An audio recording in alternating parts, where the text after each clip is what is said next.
So hello and welcome. Happy Friday. And guess what?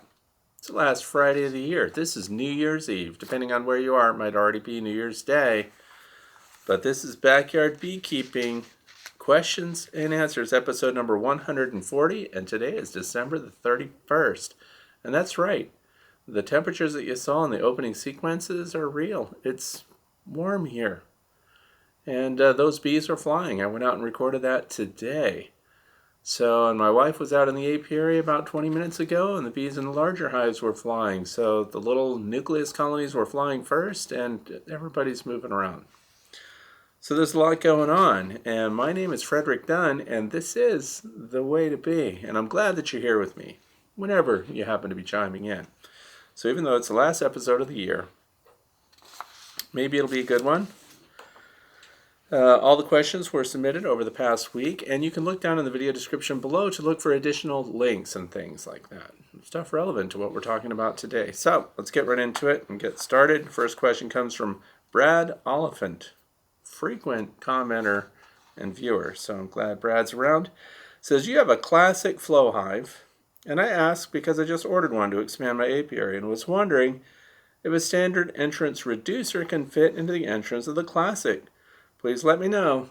Thank you. Okay, well, the classic flow hive, and I know a lot of people are stopping watching right now just because we mentioned the flow hive. But I'm going to show you the classic. This is the classic bottom board. Looks like this. It's already wedged and sloped, so it's in the tilted back position because, for those of you who don't know, the flow hive has frames in it that allow you to drain off the honey from the hive without doing anything else. So it's an easy extraction of honey method. But this is what their bottom board looks like. And there's this raised piece right here. And then there's the entrance and the wedges on the sides keep it in the tilted back position. Plus there's a screen. Plus there's a removable core flute insert. This is from the back. And I don't use them. And I'll tell you why. That one right there was purchased in 2016. And it does not accept a normal entrance reducer. None of the flow hive bottom boards accept standard entrance reducers. They're very narrow, but it's not a problem. And it depends on what you're using the entrance reducer for. And if it's to help your bees defend the hive better, and you still like a little airflow through there, use rolled aluminum screen and cut it to length and leave a little 2-inch gap in the middle there, and then just insert those rolls. Those work really well for flow hives. So it's that easy. And I don't personally like the screen bottom boards with the core flute inserts.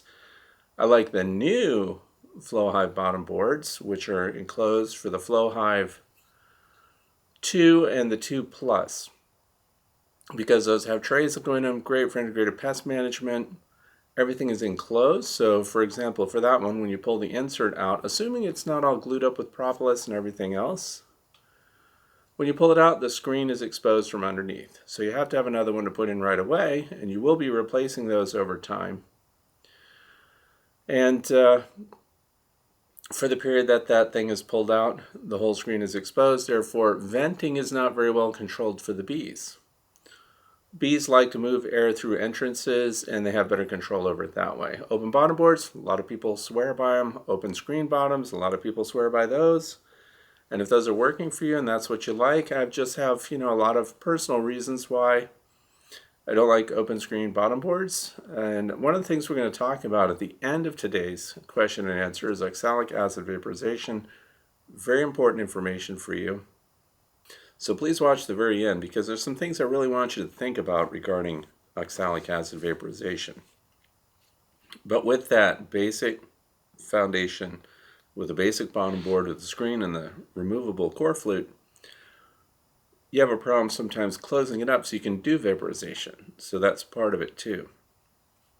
So I'm a fan of the solid bottom boards, and of course the screen bottom boards with trays underneath and the ability to close it off completely.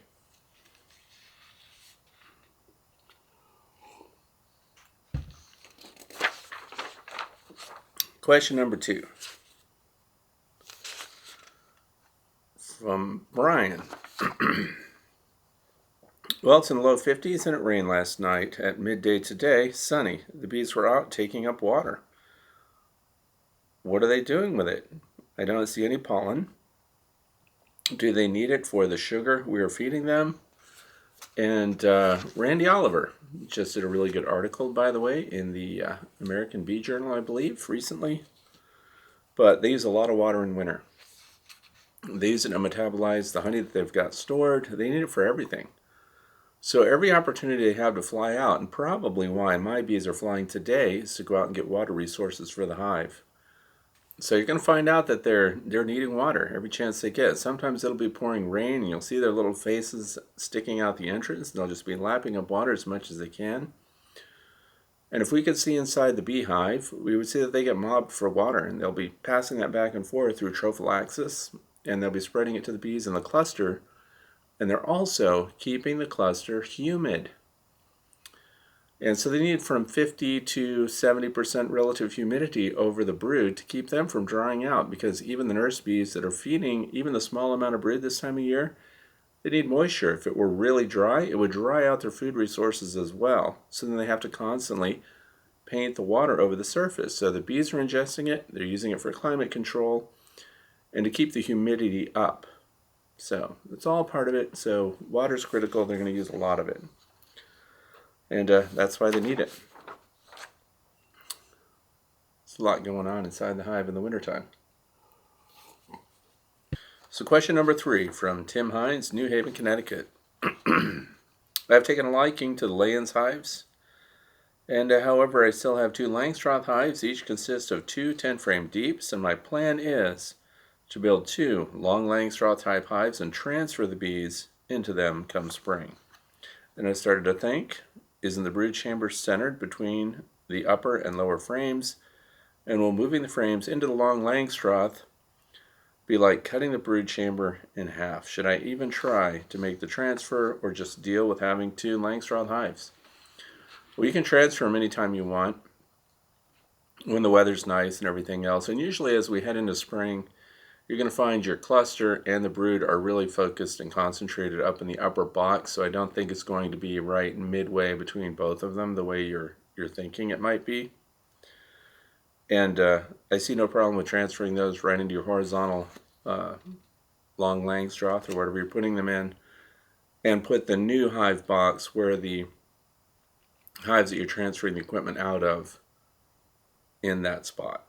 So take the box that you're taking the frames out of, move it off to the side with all the bees and everything in it, set your new long lang right there, and then transfer them. And you find that they concentrate their brood here where I live towards the eastern end of the box. So if that's where your entrance is, that's also where you'll start to concentrate your brood frames.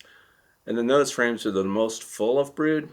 Make those the first few frames there, and then those that have portions of brood, build out away from the center full frames. And then of course have pollen and resources for the bees going out from there. But I don't see a problem with going ahead and transferring them that way. Even if you do have to pull them apart for transfer, even if you were inspecting the hive, you would ultimately be pulling those boxes and potentially splitting brood configuration. Second question here. I was pulling away my honey supers for the winter and was looking at the frames. I used medium 10-frame supers. On 4 of the frames, I used Better Comb, and the rest I had white plastic wax-coated foundation. The bees love the Better Comb. They also build out and use some of the plastic frames, but not all of them. On the ones they built out or started to build out but did not finish, it looks like they coated the tops of the cells with a fine coat of propolis. Did the bees figure out that the season was winding down, so they coated the tops of the cells to protect them until they were better needed, or is there another reason for this? Well, when the bees are bringing in propolis, or when they're doing waxworks inside the hive, the wax they build themselves, they make themselves. It's a metabolic function of the bees. So when they're bringing in propolis, they bring that in on their hind legs just like they do pollen. And it comes from plants that generate a resin that they use as a sealant, and it's also protection for the hive's environment too. So it's a water sealer, and it also can be part of the hive's antibiotic, so part of their health system. And what happens is when the bee comes in with pollen on their hind legs, they go right to the frame that they want after they've gone to the waggle dance routine and showed off where it's found and what the pollen is and everything else. They scratch it off themselves right into the cells. When it comes to propolis, they can't get that off by themselves, so other bees get that off. And they don't manufacture the propolis, they find it, and then they, of course, work it up and seal joints with it most often. Smooth, rough surfaces too. Anything that would be porous that could hold bacteria, for example, they like to put propolis on it. So even in some cases there have been instances where mice and things like that got in a hive and died and couldn't get out. And since the bees couldn't cut them apart and get rid of the mouse, they propolized it, sealed it up. So they protect themselves from disease that way. So sometimes they just park propolis all over the hive in different places. You'll even find it pooled on the bottom of the bottom board in the back and things like that, whole puddles of it. It looks like it, but of course it's not liquid. But it has the form of little puddles. And then of course they use and rework it as often as they want to, and they even refresh surfaces of propolis. So as far as preserving the frames or preserving the cells, I think what they're really doing is just parking it somewhere until they need it for another time. Because you can find propolis everywhere in some cases where it doesn't necessarily make sense what they might be using it for. But other bees help them get it off. And different bee lines, different bee stock brings in more propolis than others. So it can be interesting in that way too. Question number 4. From David Shrewsbury. Hey Fred, I have several nukes, which is a nucleus colony, nucleus hive, that I made later in the season, and they weren't able to build up big enough to move into a full-size hive. Putting rapid rounds on them is not an option, as the feeders are wider than the box itself. I chose to use the mountain camp method for emergency feeding, but I have noticed that they have carried out a lot of the sugar out of the hive.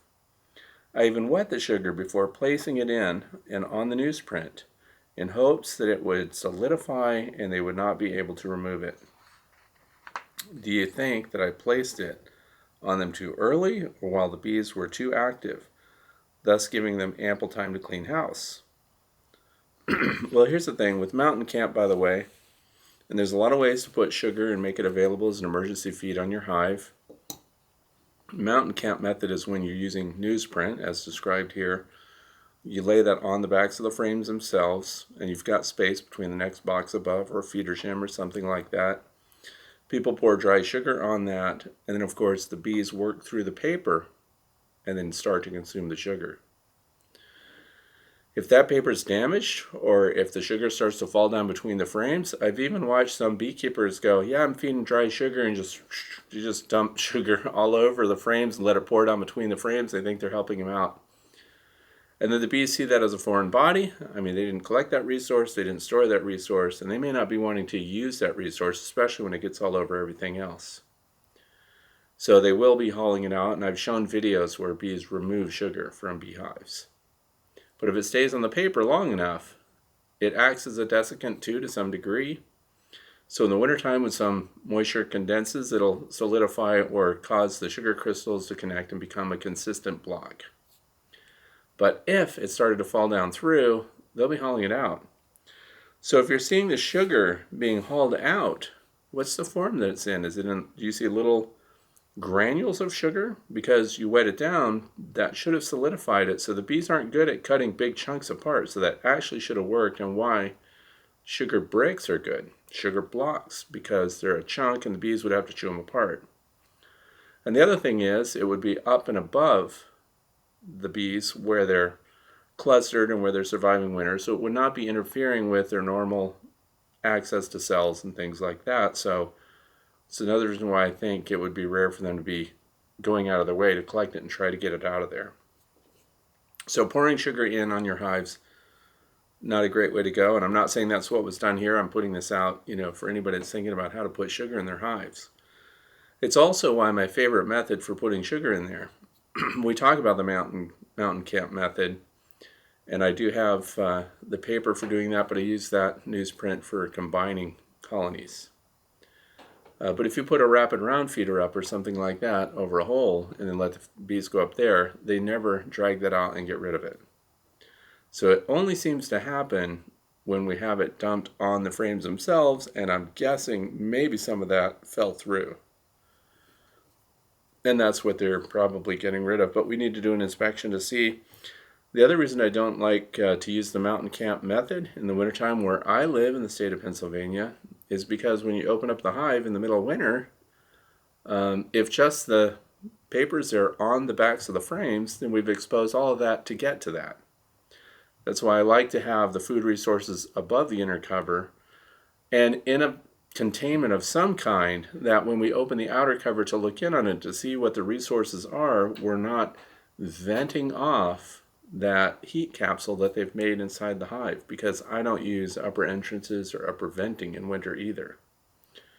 So I like to be able to look at the feed resources and know kind of what the status is, how much is being used without venting from the hive. But I think it sounds to me like some of the sugar fell down inside. Didn't want to wait until it was really cold to open the hives and allow any warm air to escape. And I was also hoping that the propolis would warm up enough to seal everything back together. Thanks in advance, and this is from Southern Virginia, Ag Zone 7A. So I would think you have much warmer days, obviously, than we do here, and they may have opportunity to reseal things up. But that's another consideration depending on where you are. When we're doing activities in the hives, to help our bees get through winter, if it involves pulling boxes apart and breaking seals and breaking joints, those are considerations when we think about the bee's ability to reseal those joints again. That's why we prep for winter. That's why we get our configuration set up and then let the bees finish things off, and then our feeding resources should be accessible without violating the integrity of that hive itself. So that's good stuff right there. Question number 5. Mr. Beachbum, it says, a while back you were demonstrating something using your little demo hive, and I noticed as you replaced all of the frames in the brood box, you pushed all the frames tightly together, leaving a gap on both ends of the other outer frames. I always tried to evenly space the frames out, which is annoying, and leaving a small gap between each frame rather than press them together tightly. So, in a real hive, do you press all of the wooden frames tightly together, or do you attempt to evenly space them out? So that's question number 1. I always press all my frames tightly together, and I don't space them out. And that's because if you look at the way a frame is made, see that right there? See these shoulders? This helps us maintain bee space. And then when you push your frames together, so we have a wooden foundationless, and then we have a complete one piece here. If we push them together, see how they seal up that top portion there? But they can still get through the top to go over the top of the frames, and then of course they have egress around the edges and the bottom. But the reason that they have those shoulders like that is so that by pushing them together we maintain bee space. And there's a lot of reasons for that. Who came up with that anyway? Reverend Langstroth, that's who. So there are other considerations when we push them all right up against one another. I leave the space as described here. So if you have the inner side wall of the box that the frames are hanging in, I leave an open space there, center them up, and at the other far end, an open space between the box wall and the first frame. And that's so when I get in to do an inspection, I pull my frame to the side up against the wall, then I pull the second frame over and I pull it up and out, so I'm not rolling the queen. And so I'm not damaging the bees. But there are other side effects to that. One is that if, for example, and I think this comes up later today anyway, we have foundationless frames, by pushing the frames right next to one another, and even if it were a plastic frame or something like that, it encourages the bees to take the center location in that and draw out their comb, just by proximity to the face of the next frame and the next foundation. So it's a way to help guide the bees. And the other thing is efficiency for the bees. So if you're in a cold climate, let's think about the other part of that. Let's take 2 plastic frames. And we push these shoulders together. So instead of spreading them out and having a gap like that, we put them right together like this. Now it takes, while they're in production and while they're drawing out their comb, fewer bees to fill the space, to insulate that space, to control the climate in there. So wintertime is even more critical. And of course, what they'll do is draw out their cells in the face of the cells. So draw out the cells on this side, draw out the cells on this side. What's this angle? 13 degrees. And then the space between the faces, the finished surface of their cells, will be about 3/8 of an inch. And that's bee space. So if the cells are deeper, they have more of a tendency to make them longer on one side, shallower on the other, and then you get these channels through between the frames when the frames are spread farther apart. Whereas if the frames are closer together, the bees have a habit of being more consistent in the depth of the cell because they kind of have, excuse me, a minimum cell depth, not so much maximum. That's why some people take 10 frame boxes and they'll put 9 frames in them, and then they'll spread them out as described, and then the bees construct deeper cells. But they're going to keep extending their cells until they come to that 3/8 of an inch gap between the faces, and sometimes you get this wonky frames. So then they're not compatible if you're trying to shift or checkerboard frames and things like that. That's why when we take frames out of a hive for inspection, for whatever we're doing, we like to put them back in the exact same order because of this irregularity between the surfaces. But when we're just starting out and they're just starting to build, the bees fill the space between the frames. And we've all seen that when you open your hives and you look through the top, and you'll see, especially in brood areas. That's why I had friends over, and I was showing them in a beehive, and I said, just looking at this box, where do you think the brood is? Where do you think it would be? Now, naturally, it would be where most of the bees are concentrated, but the other thing is just pass your hand over it and feel where the hottest part is. Excuse me, and use the back of your hand. The back of your hand is more sensitive to heat. Firefighters do that. Back of the hand before you open that bulkhead or open that watertight door. See if it's hot. You feel your bees, and then you find, oh, this is the hottest area over here. Well, guess what? That's where the brood is. Guess what? That's also where all the bees are concentrated. And that's because they're using their bodies to insulate and control the brood area. Earlier question about water. Why are they bringing in water? To control humidity, to paint it over the tops of those frames and cells so that they can keep the humidity up where they want it to be. So by keeping the frames pushed up against each other, as described, it's because I pull to the side when I start to inspect a hive. I never go in, open a hive, and go, oh, look, I think the queen might be here, and pull it right up in the middle. I never do that. And for the same reason, there may be irregularity on the surface of those cells where they come out to meet one another. And if over here it sticks under like that, but you don't see it, you go to pull that frame up, boom, you just scraped it against there. If the queen is there, let alone other bees, you roll them. So you roll their body through there and you can damage them. That's why I always pull to the side, then up. So it's also why I keep them all pressed together, because I have no advantage in getting them to draw out deeper cells or to use more wax, because they're also going to connect the tissue here. Where these shoulders don't quite meet, they're going to glue that all up too. So if we push them right together, we save them from having to do that. So this shoulder right here marks the outer distance of that cell wall, minus about 1/8 and a half there. Or is that 3/16? I don't know. But anyway, that's why I do that. And yes, I do it on my real hives, not just my little model hives that I use for demos. Question number 2. In a recent video, you discussed using no foundation, not even a starter strip in your brood frames. That got me thinking, why couldn't I do that with my comb frames? I will be producing a great deal more comb honey this year, and I've noticed that people go nuts over it when it's sold as chunk honey. Now, chunk honey is a jar of honey with cut comb stuck inside of it, and then your honey that you've harvested poured in around it. So real bees made the chunk honey.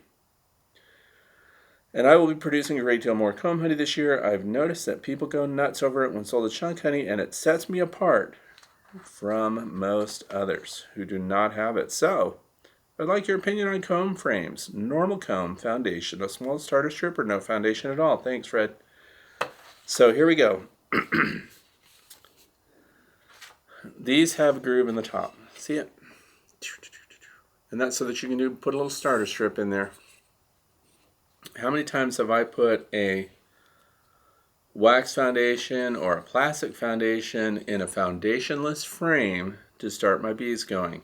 Some people like to put a little wax strip. They drizzle it along the center here to get the bees started working it out. I can tell you I've never done it.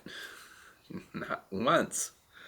All I do is line up drawn frames or frames with foundation side by side, and then I put another solid one on the outboard side of this one.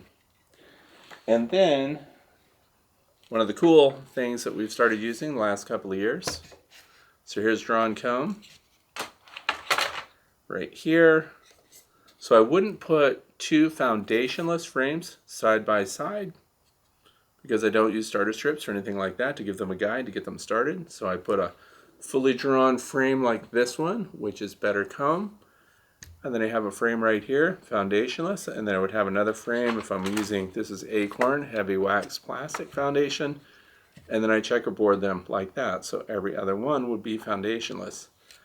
And then, yeah, 100% of the honeycomb that you get out of this frame is made by the bees. It could be used for chunk honey, or you could sell it as comb honey, which means you cut it in squares or rounds or whatever you do, and then you package it and sell it just like that, packaged by the bees, 100% bee made.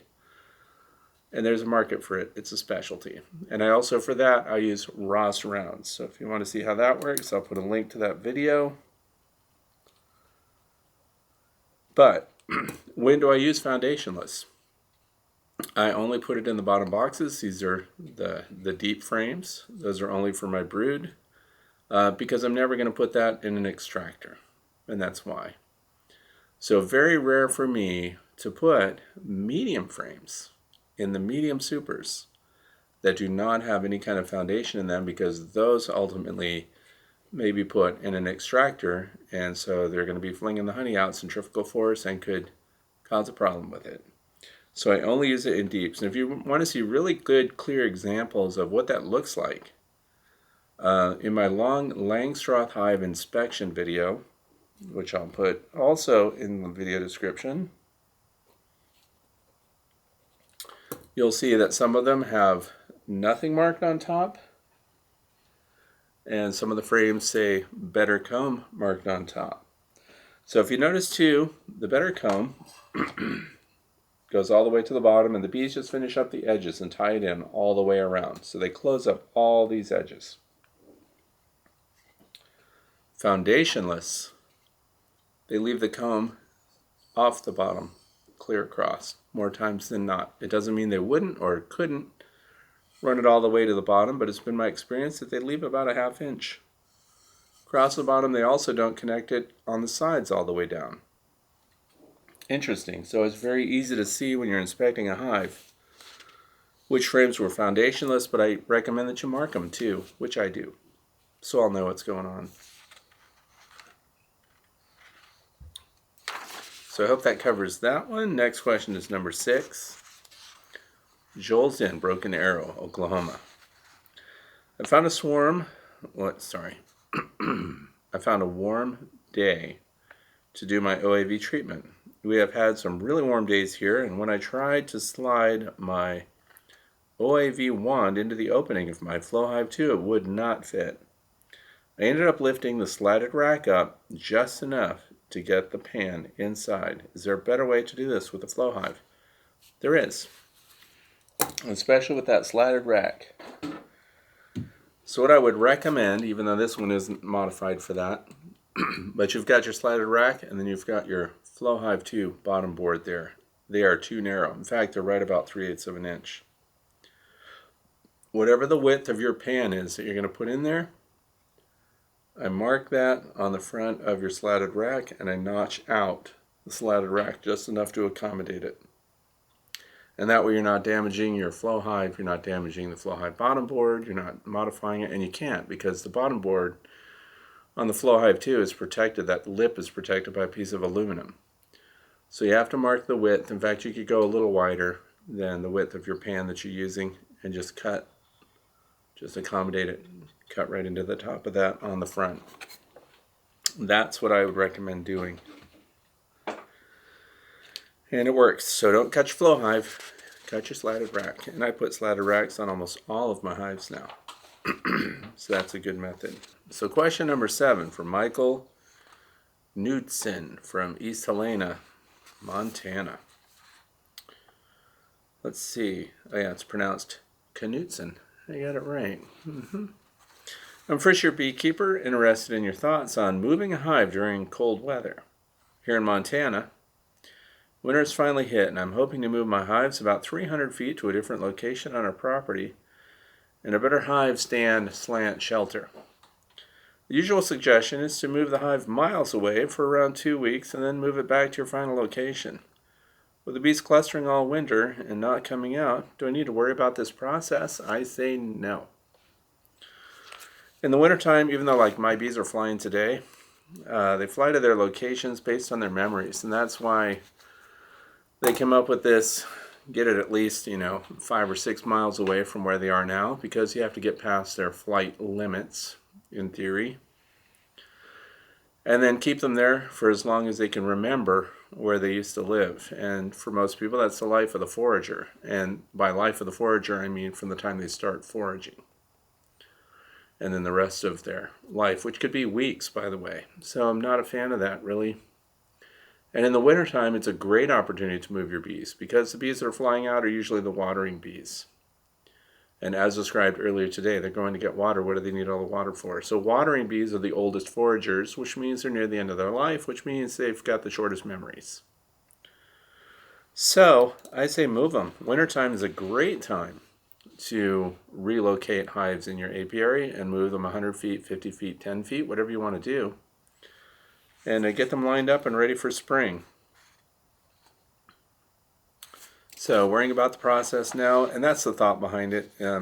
During warm weather, once the hives are established and they're flying in the foragers, you're dealing with much larger numbers of foragers.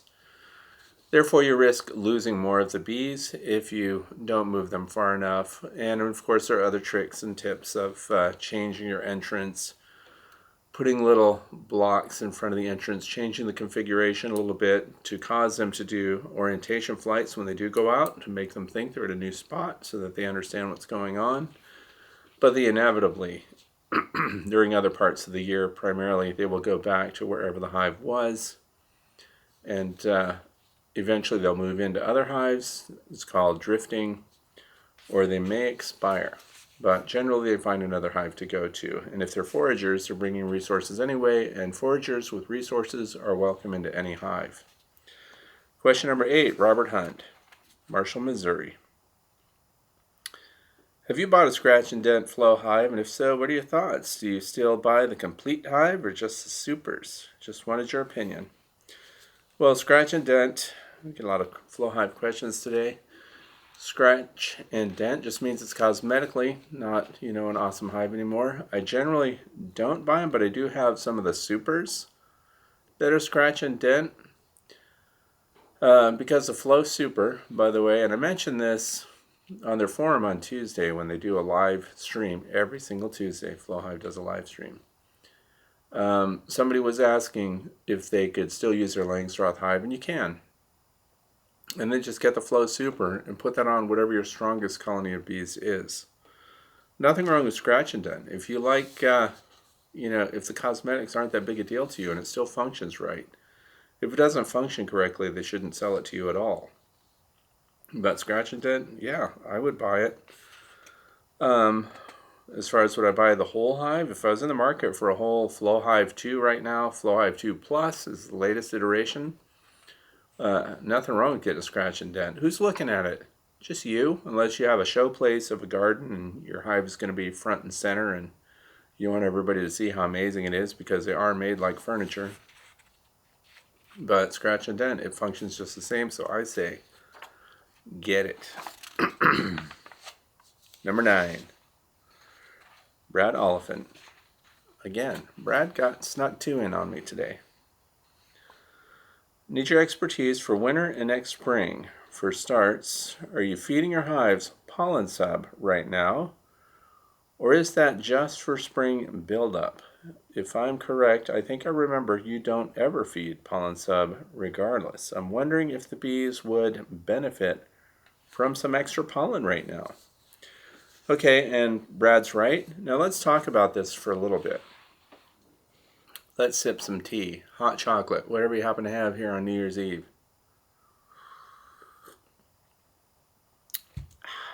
What are my motivations in beekeeping? What am I doing? I'm not trying to get a maximum number of bees through winter so that I have a maximum number of bees in spring. What I want the bees to do is what they would do on their own as much as possible. So what I like to do is find out, first of all, which of my colonies are the most adapted to the environment that I live in, to the natural rhythm, the seasonal rhythm in the environment that they live in. So, now when people are profit driven, or you're a sideliner and you want to make money, or you've promised your wife that this is just going to earn so much money and I have to, your spouse, let's not say wife because there's a lot of women beekeepers out there. So you promise somebody this is going to turn a profit. Then you want your numbers boosted at the right time to do as much production as possible in the limited window that you might have when the nectar flow comes on. I don't care about that. I read all the studies. I keep up to speed on everything. I'm a master beekeeper. So I get questions from people that are trying to profit. I'm happy to answer those, by the way. I'm happy to help people economize what they do and then, of course, boost numbers. Just for consulting, but that's not what I do for my own backyard apiary. That's why we are backyard beekeeping. And the pollen substitutes. So we've discussed these differences a little bit in the past, but I'll go over it briefly right now. So if you're putting patties on your hives, which I don't generally do, this year the closest thing to a patty that I've put on are the fondant packs that are now being made by Hive Alive. So the pollen, those who've done studies on them, and probably your best resource for finding out how valuable it is to put pollen substitute in your patties that you put on your hives at different times of the year would be Scientific Beekeeping with Randy Oliver, because he does great studies. He does reports for Cornell University, and he was also one of the instructors there. So he really investigates these things. So if you were trying to save money, I would not be putting pollen in the patties. That's why they have the difference between winter patties and pollen patties or protein patties going into fall, because it may not boost the bees going into spring. Plus, if you're in a cold climate, as I am here, but we're more of a winter climate and not so much severely cold, so even if it's more severe in the cold, you would have different considerations as well. But the proteins that you put in your hive require your bees to be able to fly out and do cleansing flights. So it's not all about what you're going to produce and hoping that you can stimulate them through a protein, a pollen patty that would cause them to develop brood, because all the triggers have to come together for your hive to want to develop brood. And those triggers come from nature, right? But then when you're a beekeeper and you understand the biology of the bees, you can fake them out a little bit. And you can do that by stimulating them to develop brood when they otherwise wouldn't. So pollen substitutes, pollen patties, and pollen supplements that we put out for them could help them get started early. So when would I do that? I have never put a pollen patty on a beehive. So we can just clear the air on that right there. And that's because here we are. We're going into January, starting tomorrow. And so 4 weeks before we're into February. And then as we get into February, that's when nature is going to start to provide pollen from trees for the bees that can fly out. And if we get this weird weather like we're having right now, we're going to see bees flying earlier and more capable of getting resources from the environment. That's the other thing that we have to think about, the economics of it. So if it's widely variable as to whether there's any benefit to putting pollen substitute or pollen itself in patties and feeding that to your bees going into winter, if it's marginal at best, so we would say when we're looking at papers, researching things like that, no significant difference. That can mean there are little differences here and there are anomalies where one hive did really well on pollen and another one didn't do diddly. And then we have to be concerned about dysentery or nosema or other things that might happen when their gut bacteria is affected. So then you go into spring when they can fly, because I wanted to see if they would go after Ultra Bee dry pollen sub. Pretty inexpensive, by the way. The pollen packs are very expensive. You can spend $17, $18 for one pollen pack that you put on your hive. Are you going to get $17 worth of gain from it? I don't know. So we're going to have to go to Randy Oliver and look at scientific beekeeping to see what happens. But where Randy keeps his bees and where he does his testing is very different. Humidity and everything else, very different from where I live, for example, and from where Brad lives in New York, right? So what is your purpose of keeping the bees?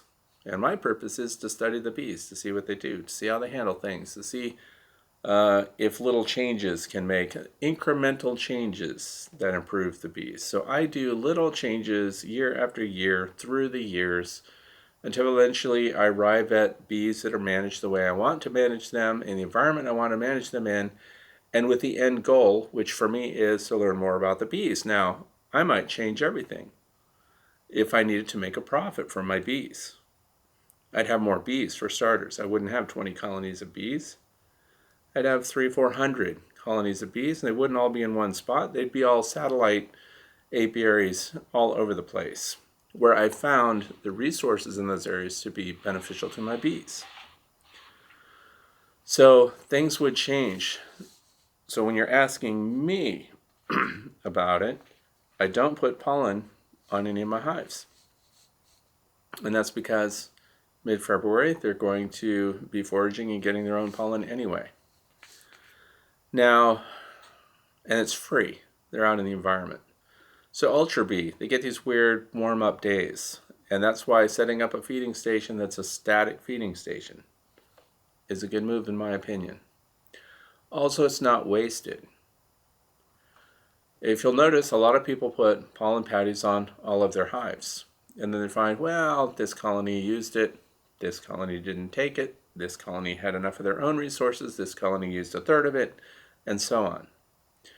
So it's been wasted, but if you put out a pollen substitute that's proven to work, not as well as real pollen, but it's proven to boost colony strength and brood size. What time of year?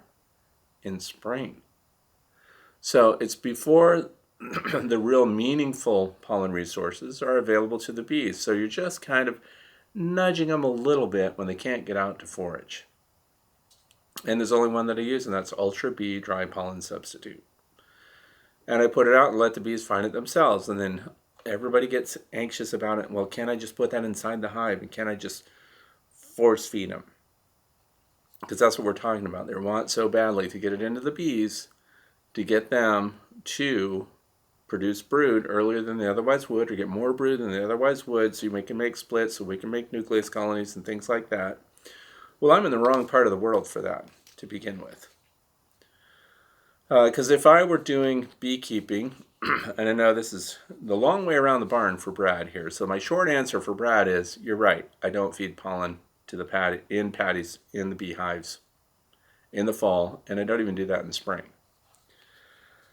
But if I were going to do bees commercially, or if I really wanted to make money from them, I wouldn't live where I live. So that's the other end of it. I would go to these southern areas, and I would look at beescape.org, and I would start punching in zip codes. And that's right, beescape.org. Go there. If you're in school right now, you're going to Cornell, you're going to, UCLA, you're going to UC Berkeley. You're doing wherever you're studying. University of Georgia, where Chief Entomologist Keith Delaplane used to teach. Maybe he still does. I might have made a mistake saying he used to. But you go to the places where the resources are abundant for the bees for the longest part of the year possible. And that's where you start to think about where you start your bee business, because just like people say, location, location, location, that's absolutely true. So when I get questions about how to boost the bees, I'm not really that interested in it, to be honest. In fact, I like my bees to slow down a little bit. The opening sequence of today's question and answer, those nucleus colonies are too active for me. They're too abundant. There's too many bees in there. And we'll see how they do in spring, how they come out. So those are double deckers, 5 over 5. So those are 10 frame colonies, 10 frame hives, 3 in a row. So we'll see how they do, but I'm hoping they don't build up too fast because I don't want to deal with them. I don't want to double my apiary. I don't want to expand. I want them to stay status quo so I can further evaluate the bees. And of course, we're looking at nosema in the bees this year because we've been using the Hive Alive in the syrup, which is, by the way, a long, slow program. And then the other thing is, of course, the Hive Alive fondant, which we'll talk about at the end of today. But Hive Alive fondant is new, and I'm using that on 50% of the colonies. Because if we do something to all the colonies, all the hives, then we don't have comparisons, right? So I don't want them to take off like gangbusters and have this giganto hive of bees, 5 stacks, 5 boxes high and things like that. That's not my goal at all. I just want to observe, learn about, and teach about the bees. So what does this mean to the backyard beekeeper? And that's why you, the backyard beekeeper, you're my target group. That's because we want healthy colonies, big enough to sustain themselves through winter, with enough resources to get through winter, and then a reasonable population in that colony to get themselves started through spring with little or no help. That's the goal. And the real thing that we have to help them with is mitigation of disease. And so right at the top of that list, so nutrition helps to build them up, of course, but again, I want bees acclimated to my area. I want the mutts that can handle things that are going on around here that are adapted to this area. And I just repeat myself all the time about that. The other thing is I want to get varroa mites under control, and they're at the top of the list for things that we have to control because the varroa destructor mite is in the way of every other thing that we want our bees to do. So it can be a huge waste of money to get pollen patties in your hives when they may not use it, they may not produce extra brood after they've gotten it, and what is your goal at the end of it? Why do you want so many bees at the end? I've found that my most ignored colonies of bees tend to do the best, and it's really strange. But I also happen to live in a good location for that. So is that the question? Do I do it? Are you correct? You are correct. I'm wondering if bees would benefit from some extra pollen. The bees, if your environment provides pollen, that's part of what's in the Beescape app, whatever. When you look things up, you can see what kind of resources are there, what natural pollen resources are there, what natural nectar resources are there, and what the environment can sustain as far as feral colonies living in trees and things like that. Very good stuff. But I don't do it. Question number 10, last question of the day from Bo Lash from Woodstock, Georgia. I have a 10 frame deep. That was doing well, and I noticed decreased activity on the landing board. I opened it and saw 1 frame of bees with a queen, which does not seem to be laying. She's 2.5 years old, and I condensed the hive into a 5 frame nuke with a frame of honey and some pollen. Also, started to feed it 2-to-1 sugar water. It is and will be in the mid-70s here in North Georgia. Any other ideas to give this hive a fighting chance? I saw sporadic sealed brood on 1 frame. I have 8 other strong hives. It's been a warm winter, just trying to keep my girls fed. Okay, so this was a 10 frame deep. It has 1 frame of bees with the queen. What do you think I'm going to ask Bo about what he knows about this colony? what were the varroa mites like on that hive? How many varroa mites were in it? What was the load like? What did you treat with? Because this is a colony of bees that's in decline. So to give them a fighting chance, you have nothing to lose by giving them, resources and making sure that they've got emergency feed on and things like that. But I'm very interested in mite loading because that is a very small number of bees, and it was a good idea to condense them down into a nucleus-sized hive. But that doesn't reveal to us what the core problem was as to why they're dwindling. 2.5-year-old queen. I've had queens live 2-3 years. In fact, I like to reproduce from colonies that have 2-year-old queens. And I don't like to go into winter with a 3-year-old queen, but the 2-year-old queen that I can split from and make new colonies from, and then take that queen and put her in a nucleus colony, which I'm going to do more of going into 2022. I'm very interested in keeping them around. So the queen at 2.5 years isn't necessarily the reason why things aren't going well. She could be, and it's the wrong time of year, of course, to requeen. So we just need to get them to limp along. Let's say it's just the queen. Let's say she's at the end of her laying ability. And somebody commented to me a while ago, and they wanted to know, well, how do you know when you say queens have all the fertility that they're going to need for the rest of their life? How do you know that's true when they get to the end of their life and they could start laying drone eggs only? Well, that's because when a queen mates, and if she did only 3 successful matings on her virgin flight, when she meets with drones, she has enough sperm stored in her spermatheca for her to fertilize eggs the rest of her life, in the millions. And that's why when we know that the queens, they go well beyond the 3, up to 15. Some people say even more than that. So when she mates with a whole bunch more drones, that's more sperm stored in her spermatheca, more that's available to fertilize those eggs.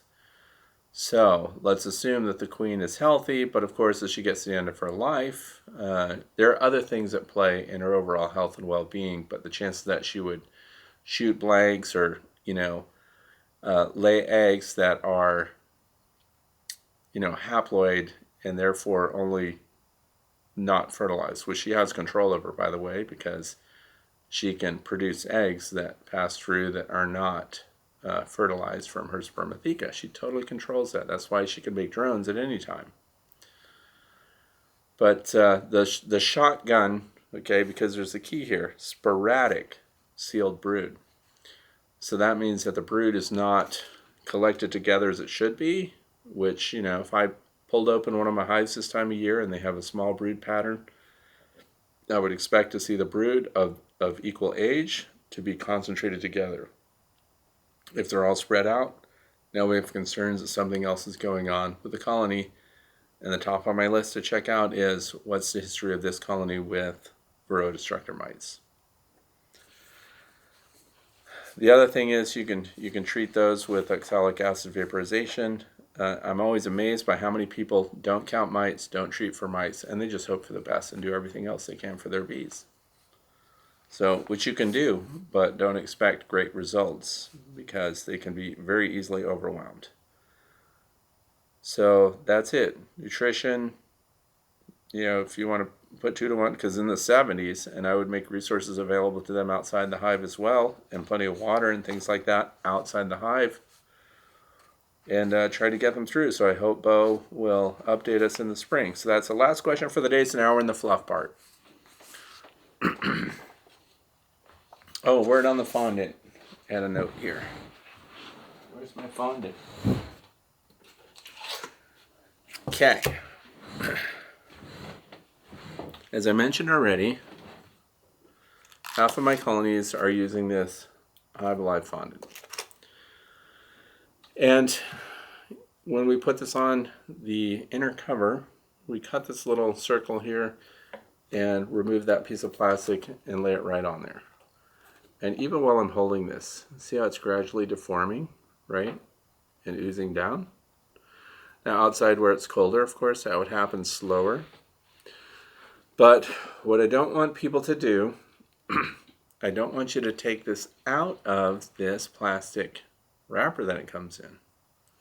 I also don't want you to cut away the entire face of one side and then just put it on the backs of the frames. Now you can cut the little circle and put that directly on the backs of the frames. And that's because this stuff is kind of in motion all the time. And if we don't have the plastic bag to keep it all together, it's my guess, because I haven't done a practical test on it, but I'm just going to go out on a limb and suggest that if you remove big pieces of this package, some people try to unpackage it completely. The manufacturer does not want you to do that. Keeping it closed up like this keeps it fresh, keeps it contained, and the bees have no problem going up into this bag and expanding out and consuming the resources inside the bag. So what else is the bag doing for it? Fondant can dry out.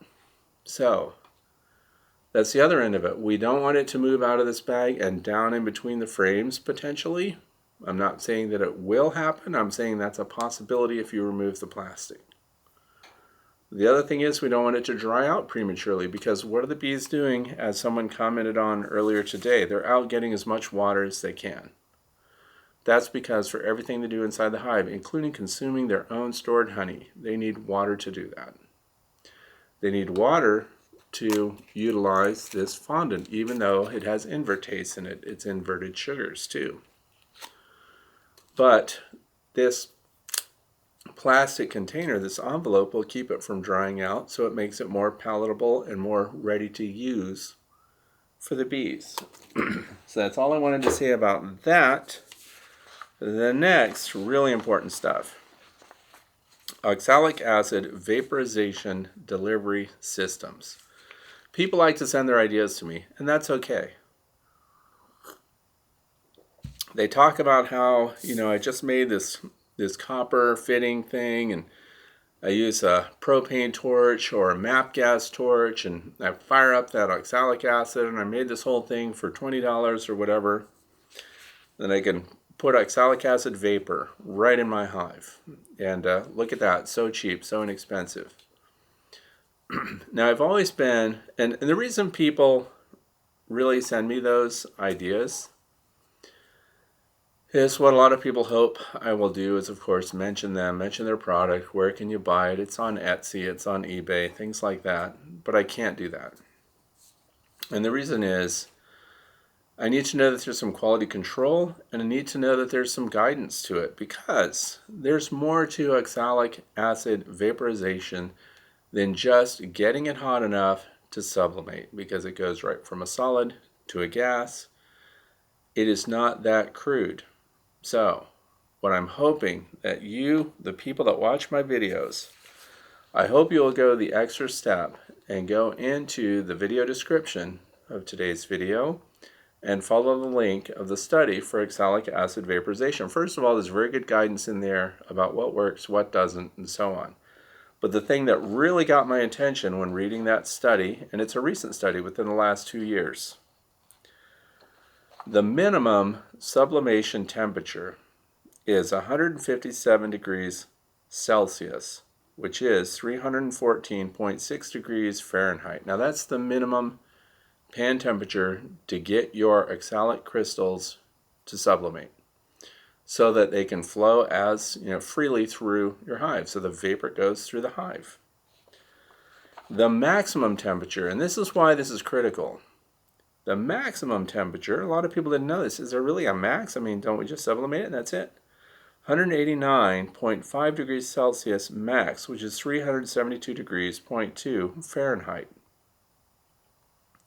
Higher than that, the oxalic acid crystals can decompose.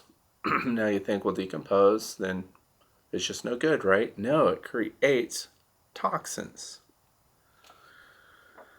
So there are safety issues here. Aside from that, the potential harm, of course, to your bees, but if among the toxins that it creates is carbon monoxide. So I didn't write that here, but I'm going to give you the link so that you can find it out. But why would I even mention this to you? Because I really I'll just tell you ahead of time, I'm never going to promote someone's plumbing fixture, assembly, and a propane torch or a MAP gas torch or something like that. Safety has to be at the top of the list for what you're doing. I'll let you guys promote your own stuff. But what I do use, and what I've recommended, which is why I have to talk about it right now, is that ProVap 110, which by the way sells right now for like $490. And that's the system that I use, and that's what I've demonstrated in my videos for using oxalic acid vaporization for the hives. And this is key right now because a lot of people are doing it this time of year because the brood is at the smallest, and therefore it has a very effective impact on your Varroa destructor mite knockout. But when you go to the ProVap 110, go to their website and see what the manufacturer tells you, because that thing's got a readout right on the back of it. And I noticed when I look at it, it's at 230. There's a red digital readout and a green digital readout. And what happens is it comes up to temperature, 230 above, 230 below. So 230 is the setting, and then 230 is, of course, where it ultimately is at when you flip it over and you start to use your oxalic acid vaporization. But then I thought, what's the 230? Is that Celsius? It is. Well, if we're at 230 Celsius preset in the ProVap, which is 446 degrees Fahrenheit, isn't that thing coming to us from the manufacturer set at a high temperature to where it could cause this decomposition that they're describing in this study, which causes carbon monoxide and other things to be emitted? And then somebody else said, yeah, but if it sublimates right away, so as soon as it's hitting the threshold, well, yeah, but I don't even put that Teflon cup, which has the oxalic acid in it, I don't put that on the ProVap until the ProVap is reading 230. So when I flip it over and it goes into its sublimation phase, which is instant, it's hitting a surface that is well above the tolerance zone here, which would cause decomposition. Now let's say I'm not a chemist or a physics major or whatever, and I can't work out the details. If I'm trying to fail safe and I'm trying to give people information that keeps them safe when using it, as well as your bees, by the way, then shouldn't we be adjusting our ProVap because they're adjustable? That's the good news. You can adjust the temperature settings on it. So I'm recommending, if you have a ProVap or any other delivery system like that for your oxalic acid vaporization, and if you can't control the parameters on it, I personally am just speaking for myself right now, I wouldn't use it. If I don't know what temperatures that stuff is going through, I'm not using it.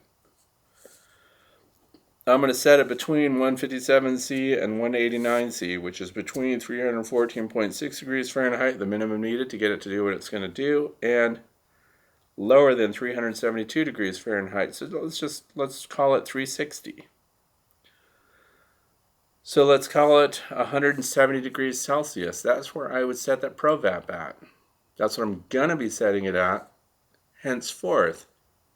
I've been doing it all this time with these temperature parameters too high. And that's what I wanted to share with you. And I'm going to link the study. I hope you'll go the extra yard and read the study. Tell me what you get out of that. But I think the ProVap 110 is coming from the factory set too high, and we risk causing this decomposition that they're talking about, creating these secondary gases that are extremely harmful. And that's the other thing. Always wear the appropriate respirator that's rated for oxalic acid vaporization. Don't let anyone be around you helping you out that is also not in a respirator. The damage can be immediate and lasting. So that's it. So on that high note, I want to wish you a happy new year, and thank you for being here on New Year's Eve with me, or for those of you in the other part of the world. It's already New Year's Day, so I hope you had a great night and that everything is going well for you and that you're getting well prepared for the 2022 beekeeping season. Thanks for being here. Have a great night.